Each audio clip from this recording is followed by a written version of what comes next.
ini terkenal Mie di jamur. daerah Bucu ya bang? Oh Bucu. Bucu ah. Bucu, mie Bucu. Nama tempat mie ini apa bang? Mie, tempat mie ini apa? Mie bucu lah ya. Mie Bucu ya? Warkop mie Bucu. Ini bagi yang ingin tahu cita rasa mie Bucu boleh datang kemari. Ini bersama sang pemilik. Bang apa nama?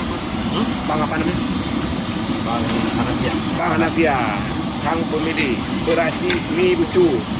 Jadi bagi yang ingin mencari sensasi dengan cita rasa baru, mie di Aceh banyak mie. Ada mie Rajali, mie Midi, mie apa lagi simpang apa? Simpang 5. Mie simpang 5. Tapi kita dari Banda Aceh. Ya, daripada khusus Menuju ini. Bucu, khusus untuk makan mie bucu. Banyak lagi. Kata Aceh, Pak. Ada juga mie bucu tu. Tak. Ini dah boleh. Lu yang boleh lah. Sekarang mie ini sebenarnya bukan hanya di sini, sudah buka cabang Bang di mana Aceh ya.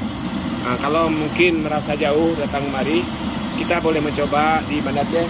Itu Bantar, arahkan ke sana. Nah, ini ada alamatnya di. Ternyata banyak sekali cita rasa yang berbeda. Mungkin bagi seseorang yang tidak suka dengan mie brandnya si A, ada mie brand B. Mie Bucu adalah mie yang paling lezat. Mie Bucu. Enak. Mie-nya belum, tapi rupanya Ya.